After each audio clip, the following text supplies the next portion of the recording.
All right. Well, welcome to another segment of Consults Over Coffee. I'm Dr. Michael Jones, and I'm here with Mike Maruka, who is the head of school at the Anna Julia Cooper Episcopal School in North Churchill. And I have to say, just to start, before we get into all of this, if our meeting and my visit to the school, if there was ever a true Richmond experience, this was it, because my good friend Frank, who did the Charlie Brown Christmas tree thing to donate to your school, that was kind of my first encounter with the Anna Julia Cooper School, was Frank giving away Christmas trees for donations to raise money. Right. And then our mutual friend Janet hooks me up with you, and all of a sudden the dots are getting connected. And I come up to visit you guys, and I meet Steve, who teaches there. Right. Who is my old friend, like a guy I knew from college, which was now I forgot about that. 40 years ago or something. It's like, it doesn't get any more Richmond than this, that everybody is connected in this town in some way. It's just, there's very little degree of separation. So you guys have been up there, the Anna Julia Cooper School, which I would like to spend a minute talking about Anna Julia Cooper, because what an amazing woman, and what a great role model for what you're doing. Yeah, I could go on and on. I'm sort of a groupie. I'm a huge fan. I'll share a few things. First, I had never heard of her. So we opened the school in 2009. Obviously, we needed a name, and we're casting about and hoping to find the name of an African American man or woman who would serve as a great model and so on. Someone put forth the name Anna Julia Cooper. I'd never heard of her. A number of us began to do some research.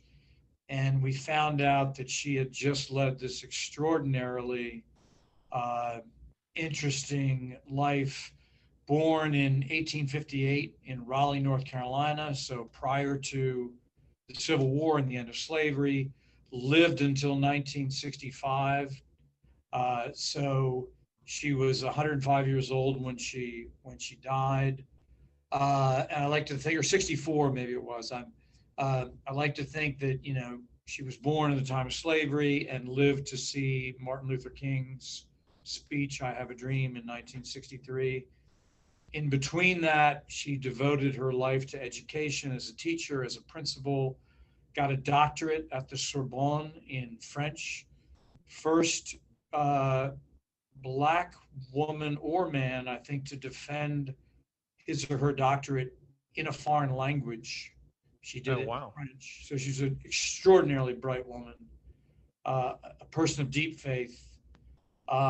Once summed up her life as wanted to devote herself to the education of what she called neglected peoples.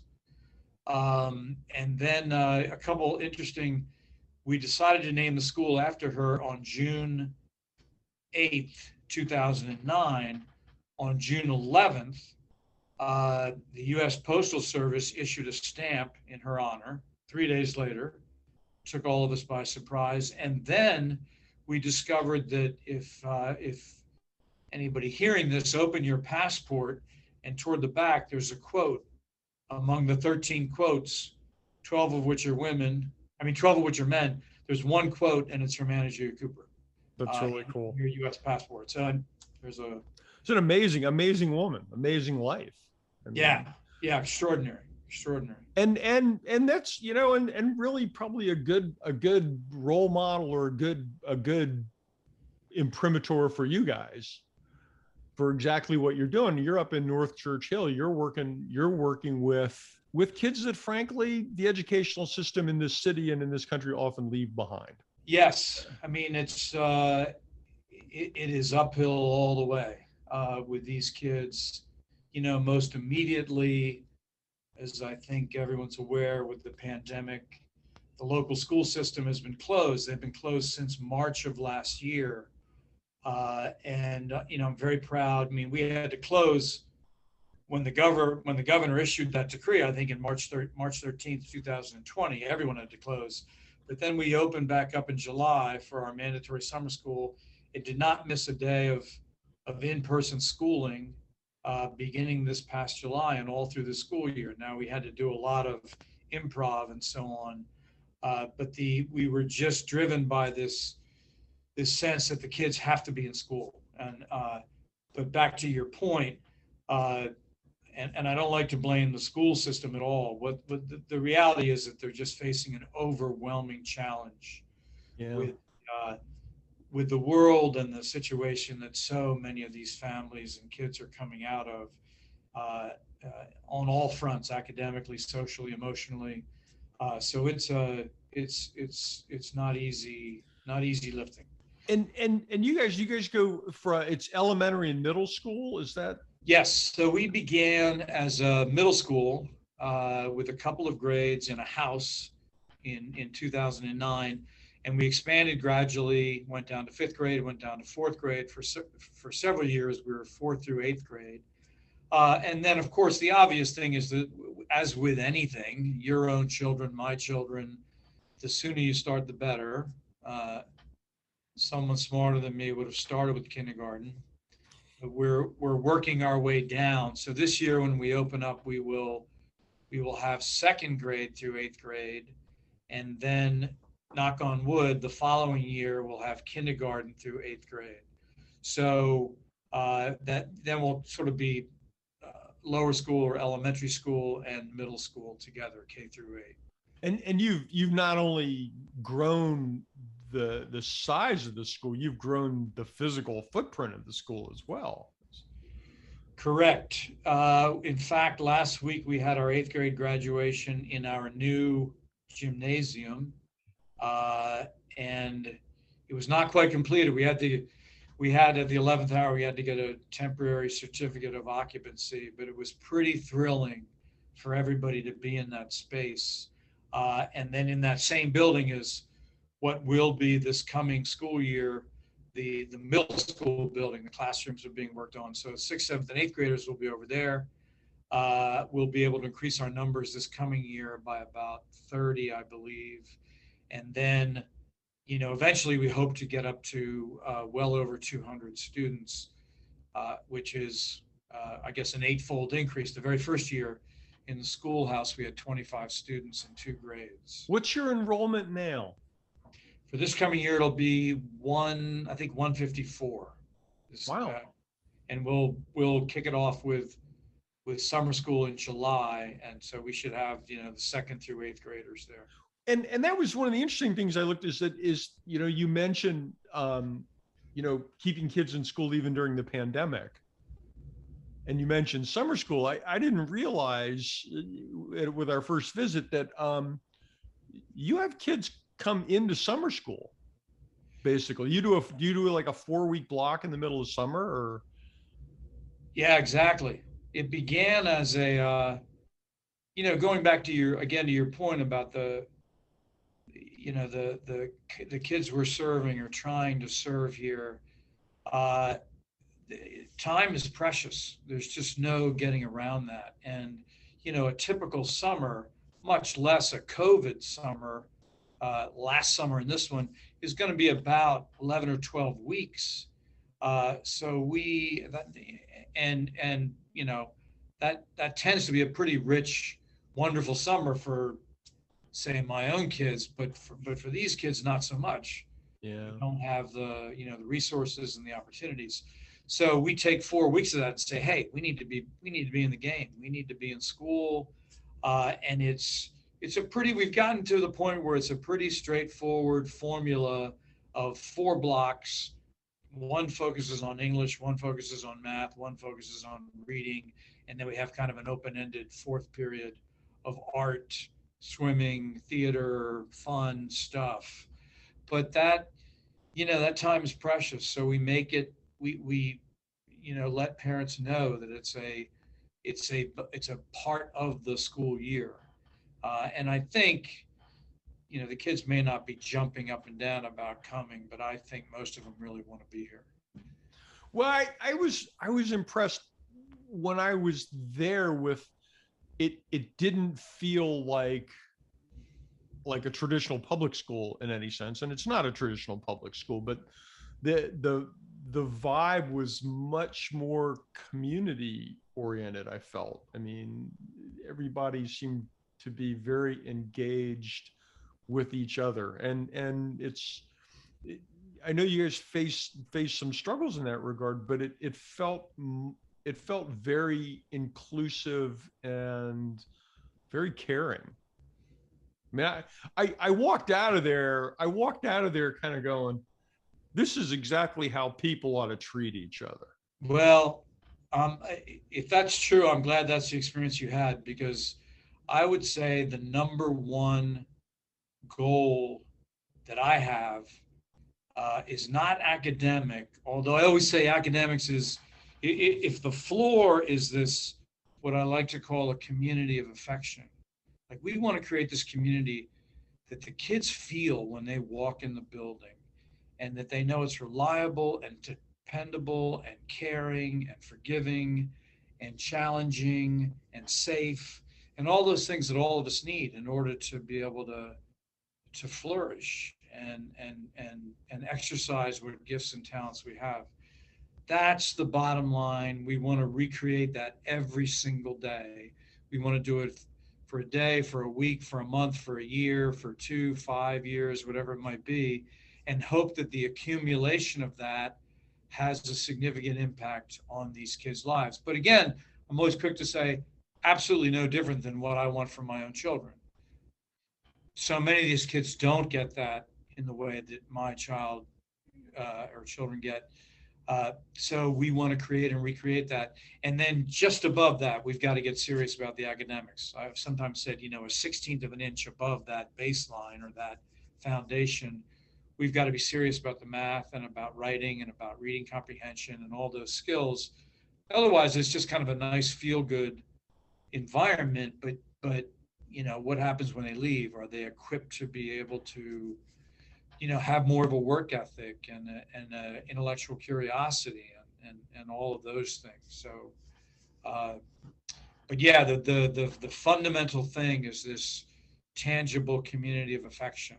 Well, and I think it seems particularly important, and for folks who don't know, you're teaching your students are largely pulled from the public housing communities in the East End of Richmond.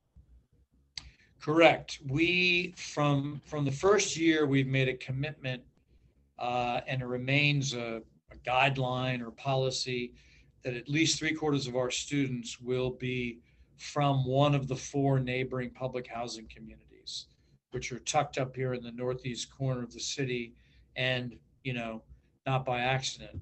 So, the thinking there is, well, that's why we opened the school in the first place, right? Was to come into an environment where kids need something like this, or where we certainly think they do. But we don't want to be that school which is skimming what I'll often call the more able or more stable families. And we have the luxury of being able to choose, like any independent school or private school, we can choose who we want to serve. But one of the checks on that, I think there's a natural tendency to lean toward the more able and stable students. A check on that is to say, no, wait a second, we're going to reach into the public housing communities. At least three out of 4 of our kids are going to come from there. And that, that helps our typical student body reflect the neighboring public schools. Not entirely. We don't pretend that we, there's some kids who face some massive deficits for which there are some resources in the public schools that we don't have. But we really, the majority of our kids are below grade level, and many well below grade level, and filled with all of the emotional and social challenges as well. So yeah, that's up until now we've said this is who we want to serve. It's both a very laudable goal and a very daunting task, I would think. It is. While everybody else is working, I'm the guy who does things like podcasts, right? and talks about the place. But I have different ways of describing it. It's as moving as it is challenging, as moving as it is difficult. Uh, Catastrophes break out all the time in the lives of our families. I got a text last night from a family, looking for a place to live where they could pay. She's looking for a 2 or 3 bedroom apartment, and this mom whose daughter just graduated from 8th grade here says she's got $750 or $800 per month. Well, I'm not aware of anywhere that you can get a decent apartment for that amount. So the challenges are on all fronts. Phones are always running out of minutes. Transportation is a perennial issue. Incarceration. I mean, it kind of goes on and on. Kids are all familiar with that. All of them are, gunshots is part of the background of their lives where they live. So it's daunting, and I feel all of that. I mean, I get discouraged all the time. So, but then there isn't a day that goes by where I don't see kids making progress, which often doesn't happen in other schools and can become extraordinarily dispiriting for teachers and staff in other schools who are working so hard, but they don't see the progress. Here, we really see progress all the time on all fronts.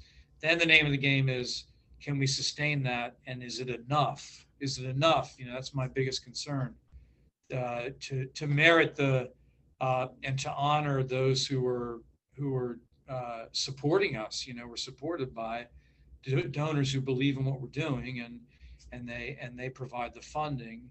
And it's kind of the best kind of money. It doesn't come with strings attached. But what that does do is engender in me and the rest of the staff, I think, a desire to want to do the best we possibly can. Yeah. Yeah. Well, and I remember, and we talked a little bit about this, because your Richmond Cycling Corps kind of, it covers a lot of the same ground. And I remember talking to Craig Dotson in the past about the challenges that they face, which are really the same challenges that you face. And these kids, it's the academic challenge is probably the smallest hurdle to overcome for a lot of these folks, I would think. Absolutely. Yeah. Absolutely. As are there's a lot of talk about the poverty, material poverty. That's relatively minor, I think, and I don't want to misspeak or have that be misinterpreted, but it's the internal, all those things that are most important, a kind of stability that many of us can take for granted, a work ethic, being in an environment which is safe.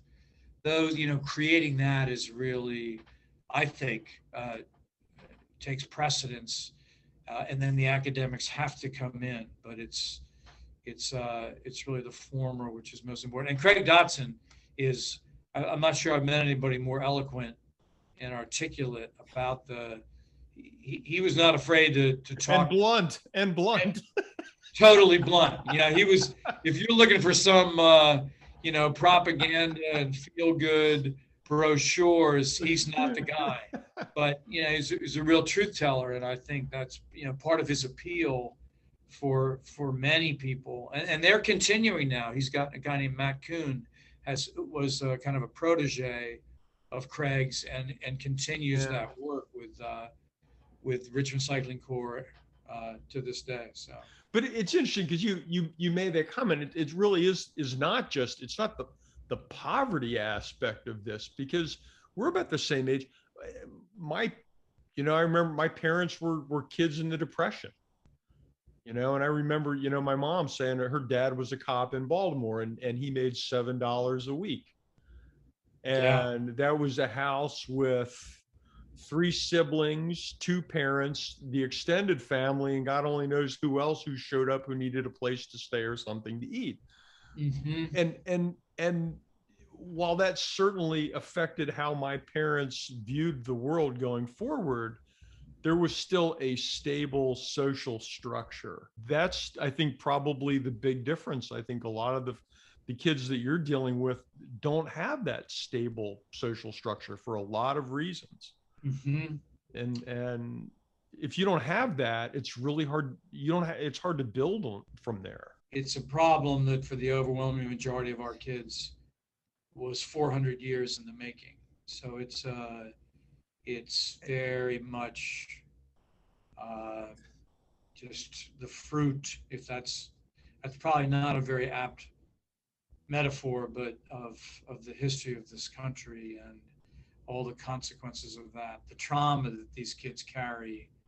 If there are social and emotional blocks at every turn, whether it's where you can go to the bathroom or where you can go to school, or I mean, all these things accumulate over time, or where you can buy a house or can't buy a house.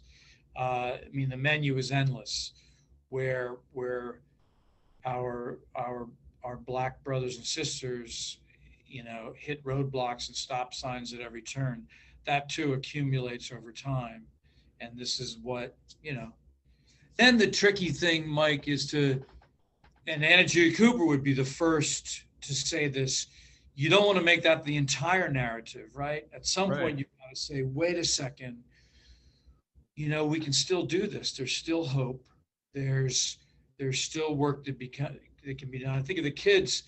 We don't have any kind of magic that we do here, but we do is what we to take a phrase from the philosophers, we create what I like to call, the condition for the possibility of these kids to really thrive. And because there are kids in here who are great writers, they just need the opportunity to be able to be taught and to run with that, just as there are kids who are great artists and great soccer players, whatever it is. I mean, they've got the same, they're full of gifts and talents like anyone else, but to create the space in which that can be exercised is really what we're trying to do. And you've had kids certainly come out of there and head off to high school and then head off to college and be successful, right? I mean, oh yeah, you've had some kids. I'm sure you've had some kids who just couldn't break out of their environment, but you've had some kids who've done really, really, really well. Yeah, we've got some kids who've done great. One of the things when I talk about, we live in this, especially if you're in the nonprofit world, maybe in the for-profit as well, I suppose, for stockholders. But you want to talk about outcomes, right? That's the currency. What are your outcomes? How many kids are going to high school? How many kids are going to college? We've had extraordinary outcomes, I think. I always like to tell our supporters, you want to be really careful about taking too much credit for the kids who have gone on and, quote, done well, or too much blame for the kids who've really struggled. I think there's a lot of truth in that, because we want to talk about the kids who have graduated from college. And in fact, I hired one this past year. We had our oldest class had, I think, 6 or 7 students who graduated from 4-year colleges, and I hired one of them. So we sort of came full circle. This is a young lady who grew up in Whitcomb Court and was in the very first day, first class in 6th grade at AJC. There are also, as you and I speak right now, a couple of our graduates are in the city jail, facing, de facto a tough future. It's got to feel really, I mean, as hard as it is to watch the bad outcomes, having one of your first students come back to teach has got to feel really, really good, though. Oh, it's great. It feels good, and it's also very entertaining because she can share with the staff, what Mr. Maruka was like. Really, how he hasn't changed at all from. It's a little blackmail. She was trying to calm me down back then, and is still doing the same. But yeah, it's enormously. I think that's one of the reasons the school attracts so many good people in terms of staff or volunteers or donors. And to go back a bit to the whole outcome thing, I think it also, people who really appreciate the circumstances and the challenges that so many of these kids face, they are not expecting them to all head off to college. Right. They're not expecting all the results to be great results. And I try hard as the primary storyteller and spokesperson for the school to be very honest with people about where it hasn't, we haven't cracked the code, uh, and that there's so much to overcome. And But you guys are clearly making a difference. Absolutely. And I will get back to one of my first statements, which was when I walked out of that school, I had this incredible sense of humanity. It was like a breath of fresh air, because we live in a country right now it's like some giant professional wrestling match going on right now. It's people shouting at each other, diving off the ropes, throwing chairs, and it's like there's not really any civil discourse. It's all bravado and toxic masculinity. And to walk into a place and to walk out of a place and go, you know what? Here are people caring for each other and doing their best. What more do you want? I mean, That's all you can ask of people. And so really the most important thing is what's happening right then when you came in the building. What's happening right now? What's happening when we open again on July 5th? That's the most important thing that we have some control over and that we can create and recreate. And then the results are, to some extent out of our hands. But if a kid comes in and feels something great and they have a good day, that's gold right there. It is. And then you hope the next day that it happens again. So that they get, that they really, another way of trying to explain what we're trying to do is have them have that experience. Again, this is true of any child, a lived experience of being loved and being in a healthy environment and being part of something that just feels good. And you want to be, I've sometimes used the example of, we're putting on a play every morning and the curtain goes up and all the staff members, we've got to know our lines cold, but we also have to be ready to improvise. Absolutely.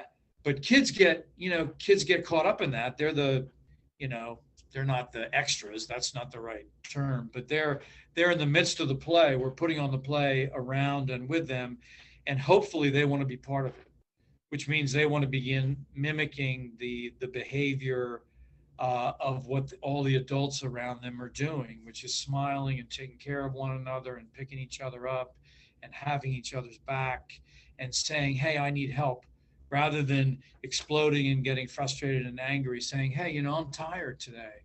And we make a point of trying to do that kind of thing out loud and in front of the kids so they can say, oh, there's different ways of dealing with frustration or being tired. We all have bad days where we don't have to implode or get angry. And again, because you guys rely on folks donating and volunteering, how can folks get a hold of you or learn more if they want to get involved or contribute to this? I guess in this day and age, the easiest way is just to pull out your phone or your computer and go to, Anna Julia Cooper. We've got a website, ajces.org. They can shoot an email to the school. People are always welcome to drop by here on 29th Street. I love having people come by. We have a phone number. You can call a number 822-6610. I'll have it scroll across the bottom. Yeah, really. Call now. It'd be like I'm in an infomercial, And we're just about out of time. I would encourage people to call you guys or go up there and see what's going on, because frankly, I walked out of there and I felt good. I felt really, really good about what was happening there. And thanks to you and thanks to your staff for everything that you guys are doing, because it's powerful stuff and it's just the right thing to do. Well, thank you. This has been fun and you're mighty kind. This is the kind of stuff we need to hear in our lives right now. It's all right. One tribe, man. Amen. One tribe, right. This has been another Consults Over Coffee. I'm Dr. Michael Jones, and we'll be back next week.